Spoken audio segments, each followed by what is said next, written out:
नमस्कार दोस्तों, आप सभी लोग जानते हैं कि सावन का दूसरा सोमवार 29 जुलाई 2024 के दिन पड़ रहा है। और दोस्तों, सावन महीने के हर दिन का एक विशेष महत्व होता है, पर जब बात आ जाए सावन सोमवार की तो ये बहुत ही बड़ी बात होती है। और दोस्तों, हम आपको आज एक ऐसा उपाय बताने वाले हैं जिस उपाय को अगर आप लोग इस सावन सोमवार में कर लेते हो, सावन के दूसरे सोमवार को कर लेते हो, तो भाई आपके घर में अगर दुख और परेशानी चल रही होंगी तो वह दुख और परेशानी अपने आप दूर होना शुरू हो जाएंगी। पर उसके लिए दोस्तों, पहले आपको यह वाला उपाय अच्छे से सुनना पड़ेगा, अच्छे से करना पड़ेगा, तभी आप लोगों को इस उपाय को करने का फल मिलेगा। दोस्तों, हम आपको एक बात और बता दें, सावन का महीना जो होता है और सावन सोमवार का जो दिन होता है, इसकी जितनी महत्वता बताई जाए उतनी कम है। क्योंकि इन दिनों में अगर हम छोटे से छोटा ऐसा कार्य कोई कर देते हैं जिससे भगवान शिव हमसे प्रसन्न होते हैं, तो भाई उस कार्य को करने के बाद भगवान निश्चित ही प्रसन्न होते हैं। ऐसा नहीं होता है कि भाई प्रसन्न नहीं होंगे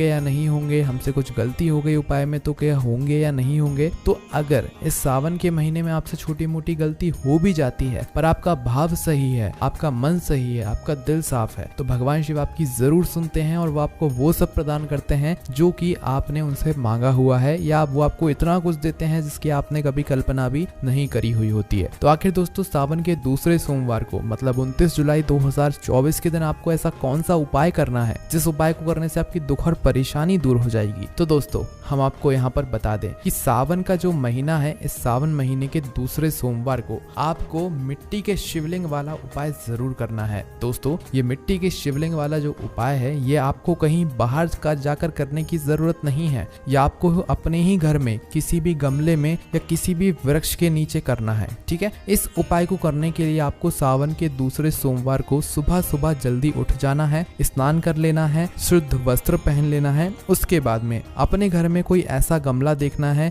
जिसके अंदर कोई पौधा लगा हुआ हो, या कोई ऐसा वृक्ष देखना है पूजनीय भाई, जिसके नीचे आप लोग अपना उपाय कर सके, है ना। बस ध्यान दीजिएगा कि अगर आप लोग कोई ऐसा गमला ले रहे हो जिसके अंदर तुलसी माता का पौधा लगा हुआ है, तो उस गमले के अंदर आपको ये वाला उपाय नहीं करना है ना। तुलसी माता के पौधे को छोड़कर कोई भी गमला हो, उसके नीचे आप लोग मतलब गमले की मिट्टी में ही ये वाला उपाय कर सकते हो। गमला नहीं है तो किसी भी वृक्ष के नीचे, बेलपत्री, शमी, पीपल, जितने भी पूजनीय वृक्ष होते हैं, इनके नीचे भी आप लोग अपना ये वाला उपाय कर सकते। तो करना क्या है, देखो, सबसे पहले आप जहां पर भी उपाय कर रहे हो वहां पर पहुंच जाना। गमले में कर रहे हो तो वहां पर पहुंच जाना, वृक्ष के नीचे कर रहे हो तो वहां पर पहुंच जाना। अब करना क्या है, वहां पर आप अपनी पूजन सामग्री लेकर जाना। जैसे आप भगवान शिव जी के मंदिर जाते हो, पूजन सामग्री लेकर जाते हो ना, वैसे यहाँ पर भी 1 लोटा 2 लोटा जल लेकर जाना, पूजन सामग्री लेकर जाना। जैसे ही वहां पर पहुंचो तो सबसे पहले आपको एक पार्थिव लिंग का निर्माण करना है। मतलब कि जो गमले की मिट्टी है उसी को थोड़ा ऊपर की ओर उठाकर उसको जो है एक लिंग का आकार दे देना है, शिवलिंग का आकार दे देना है। उसमें जलाधानी बनाने की आवश्यकता नहीं है। ठीक है, वृक्ष के नीचे कर रहे हो तो वहां पर भी जो भी मिट्टी हो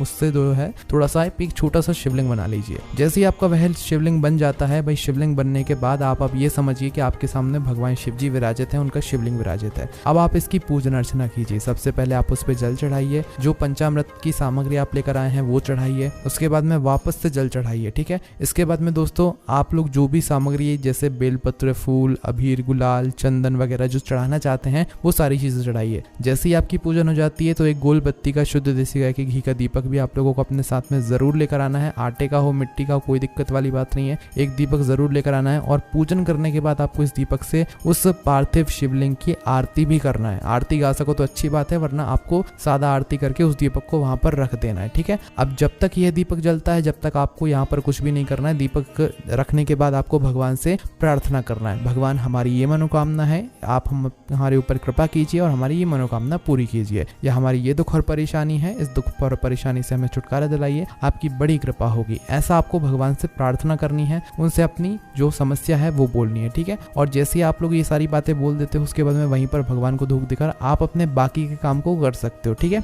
अब ध्यान देना, ये जो पार्थिव शिवलिंग आपने बनाया हुआ है, इस लिंग स्वरूप शिवलिंग का आप लोगों को रात होने से पहले कभी भी विसर्जन करना है। पर जब तक ये दीपक जो आपने जलाया हुआ है, आरती करके रखा हुआ है, ये दीपक जब तक जल रहा है जब तक तो आप विसर्जन नहीं कर सकते। दीपक ठंडा होने के बाद, अपने आप बुझ जाने के बाद आप कभी भी विसर्जन कर सकते हो। पर रात्रि होने से पहले आप कभी भी जो है इस शिवलिंग के पास में वापस आना और इस शिवलिंग का आप लोग वहीं के वहीं जल जो है डालकर वहां पर विसर्जन कर देना। विसर्जन करते समय भगवान से अपनी वह दुख और परेशानी है जिसके लिए आप लोगों ने उपाय किया है उसका एक बार स्मरण जरूर कर लेना। बस दोस्तों यहाँ पर ये मिट्टी के शिवलिंग वाला उपाय पूरा हो जाता है। इस उपाय को करने के बाद दोस्तों आप खुद देखेंगे कि हाँ, हमने सावन महीने के दूसरे सोमवार को उपाय किया था और हमें वो फल मिला है जिसकी हमने कभी कल्पना भी नहीं करी थी। बाकी दोस्तों उपाय को करने में अगर आपको कोई भी दिक्कत, समस्या, परेशानी आती है तो उसे हमसे कमेंट करके पूछ सकते हैं। ओम नमः शिवाय।